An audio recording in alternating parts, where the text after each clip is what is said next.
Hey, wrestling fans. Welcome to another episode of 360 Wrestling Fanatic.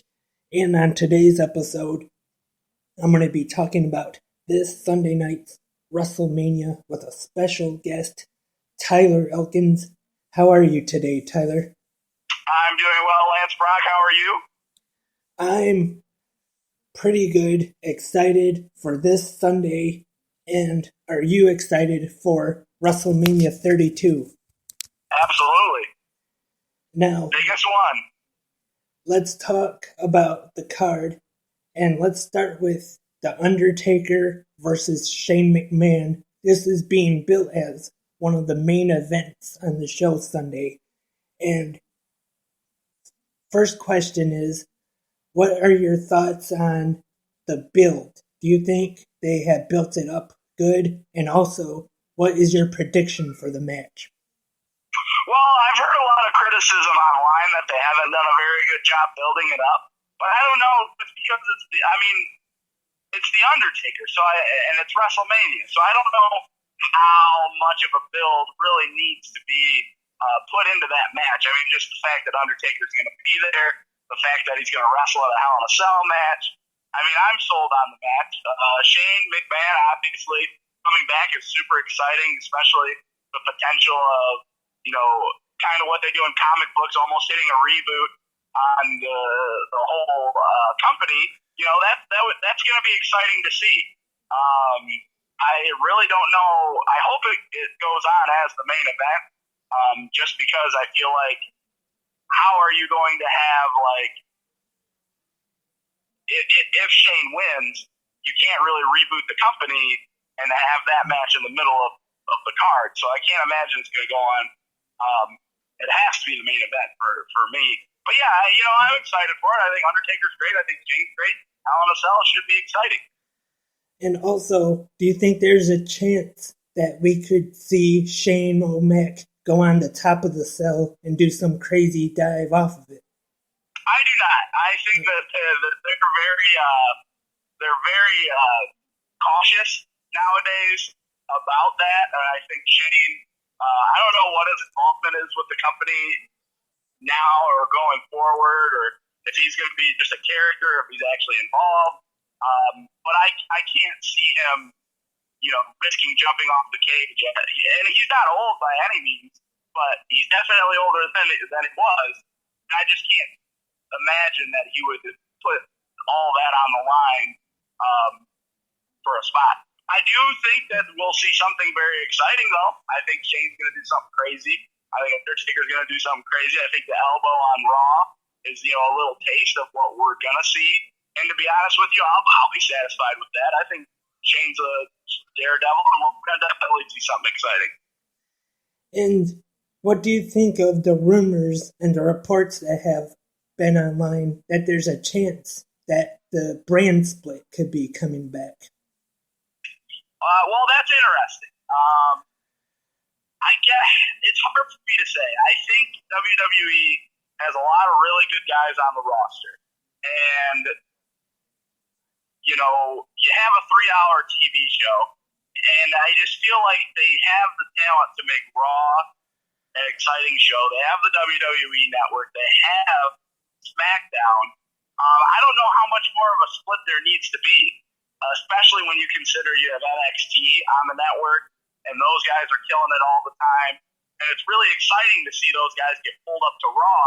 I don't know if a Tyler Breeze debut, even though that was kind of lackluster, whoever's fault that was, but I don't know if you're going to be able to have that sort of impact if you debut somebody on SmackDown. You know what I mean? Yep. So I'm optimistic. I think anything that's different, anything that's exciting and new is good for the wrestling business. So, I'm not opposed to it. I'd like to see what they can do creatively with it. Now on to the other main event, I guess you could say, for the World Heavyweight Championship. You got Triple H and Roman Reigns. And what's your prediction? Well, I think Roman Reigns is going to win. They are dead set, it looks like, on having Roman be the face of the company. And I think that they did do certain things well with his character when he was like losing to Sheamus, when he lost at WrestleMania. I thought that those were good moments that really could have set him up. And obviously taking out Triple H. I thought that those were all really big moments for Roman Reigns that could have gotten the fan support behind him more so than it is. And I think, him being off of TV for that little bit of time, and then just having him and Triple H brawl every single week, it sort of has lost its luster. It seems like the crowd's turning on him again. But yeah, I definitely see Roman Reigns winning that match, and it'll be interesting to see if Triple H sticks around, especially if Shane wins. Now, you brought up about the crowd turning on him. Do you think there's a chance that we could see a heel turn from Roman Reigns soon? It's hard to say. It depends. If Shane wins, I think then yes, you could possibly see a Roman Reigns heel turn, just because I think then you have him, Seth Rollins, and Ambrose. I mean, those three guys could be the main event for the next year. It would be super exciting. It'd be great matches. So yeah, if Roman Reigns turns heel, then that would be a very interesting wrench to throw into things, especially with if Seth Rollins comes back, him, taking on a good heel role where he's sort of like a coward, and then you have Roman Reigns as like this juggernaut, and then to see Dean Ambrose potentially fight through that would be amazing. Would be great. Would be a great story to tell. Or even like a guy Cesaro coming back at the end of the main event with those guys. Whatever. If Undertaker wins, I think for sure it's going to be status quo. I think Reigns is going to stay the face, and they're going to try to keep him as the face of the company. And speaking of Dean Ambrose, do you think he's going to have a good match with Brock Lesnar this Sunday in the no-holds-barred street fight? Yeah, I think it's going to be an amazing match. I'm really excited for it. I think Dean Ambrose, I don't think he's going to win, but I think he's going to pull almost like what a Stone Cold did with Bret Hart. I think I forget what WrestleMania it was. WrestleMania 13. Whatever it was. 13, when he was all bloodied and he's in the sharpshooter, yep. And he didn't tap out from it, and he just, passed out. And I think that Dean Ambrose is set up for a very similar moment for him in this Brock Lesnar match. If they let those guys, do what they need to do to get that match over, I think that could be Dean Ambrose coming out party. Dean Ambrose, in a losing effort to Brock Lesnar, if he's just getting his butt whooped over and over and over again, like I said, him and Reigns and Rollins could be the main event for the whole next year. And then you throw in maybe next year doing a Brock Lesnar versus Dean Ambrose main event. Be phenomenal. And there's also a ladder match for the Intercontinental Championship. 7 guys in it. There's Samoa Joe. You got Sami Zayn in it. Stardust, I believe, is in it. And even Zack Ryder got in this one. And there are others. Dolph Ziggler. And I might be forgetting a couple names, but who's your pick for that? I like Kevin Owens. I think Kevin Owens is probably going to win that match just because I don't see. I mean, what's Ziggler going to do moving forward with the Intercontinental title? What's a lot of these guys going to do if they win that belt? I mean, Sin Cara, Zack Ryder. Even though I would love to see those guys win, and it would be great to see them.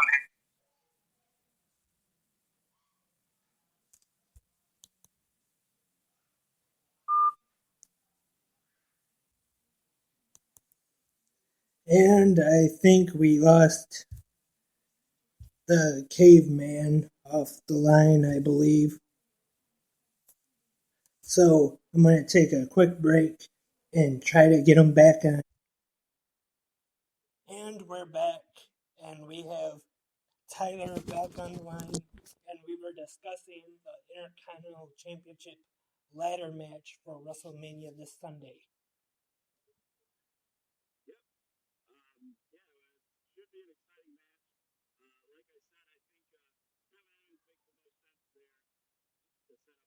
Moving forward with Sami Zayn. And also, the United States title is going to be on the line at WrestleMania. It's Kalisto defending against Ryback. And do you think that they're going to let Kalisto get the upset victory and go over on the big guy Ryback? My instinct says no. But Ryback's lost a lot of his luster. So it's like, what do? Usually WWE goes with those huge guys and gets them every opportunity to succeed. And this might be another opportunity. Ryback's a heel. Let him take the title and see if there isn't something else you can get out of him. But it would be nice to see Kalisto win just because he's new exciting thing. And I know the United States and Intercontinental titles a hit in third place, Daniel Bryan and especially the United States title was those matches were must see TV. And since Cena's there, it hasn't really been that way. So it would be interesting to still go over and see if they can't, maybe turn that. I know they're doing the Cruiserweight Open, but maybe turn that into almost like a Cruiserweight title. And there's going to be a handicap match, I believe. The League of Nations taking on the New Day. Now, I don't think the titles are on the line, but I'm a huge fan of the New Day. And so, what are your thoughts of this match? Well, yeah, New Day, I think everybody's a fan of the New Day. Yep. I'm more interested in the New Day entrance because I've heard rumors that there's going to be flying unicorns. So, yeah, I think that bare minimum, it's going to be entertaining just because the New Day is just out of this world entertaining. And am I forgetting any other matches right now? But yes, I am actually. The Andre the Giant Battle Royal. Who do you think is going to get it this year? I don't know. That's a tough one. I don't even know who's in that match. Oh, It looks like they're setting up some sort of a story with Kane and Big Show. So I imagine one's going to eliminate the other. Maybe Kane wins. But that's a hard one to pick just because we don't even know who's going to be in it. Maybe a guy who's returning. could be. Could be a guy who's coming back. So if I had to put bet on it, I'm gonna place my bet on the mystery man returning. But since they moved that to the main card, it wasn't the show. Yep. And I have an idea, maybe, I could be wrong, of who that may be, is because I seen a picture just a little bit ago, actually, online of Cesaro, and he's supposed to be heading to Dallas, and he has no sling on his arm or anything, so we could see him in the Battle Royal. Yeah, I think that if there's a big return with Cena, Cesaro, Randy Orton, I think if there's a big return, it's definitely going to be whoever the returning guy is. And there's the Divas Championship. You got Charlotte, Becky Lynch, and Sasha Banks. I think this one could steal the show, honestly. Three very good women wrestlers here, and who do you think's gonna walk away with the title? Yeah, it's a big year for women's wrestling, and it seems, even with Ronda Rousey, the popularity that she has experienced, a big year for women in, sort of sports and sports entertainment. So I'm really excited about this. We're building up the NXT show with their match. I love Becky Lynch. I love Sasha Banks. Charlotte is an athlete, and she knows what to do there. If I had to pick, I'd stick Sasha Banks, or secondary would be maybe Charlotte retaining. I love Becky Lynch too. I think Becky Lynch, I think she's my favorite. She usually seems to be the bridesmaid and never the bride in these situations. So I think it's either going to be Sasha or Charlotte. My gut tells me it's going to be Sasha moving forward. to carry the division for the next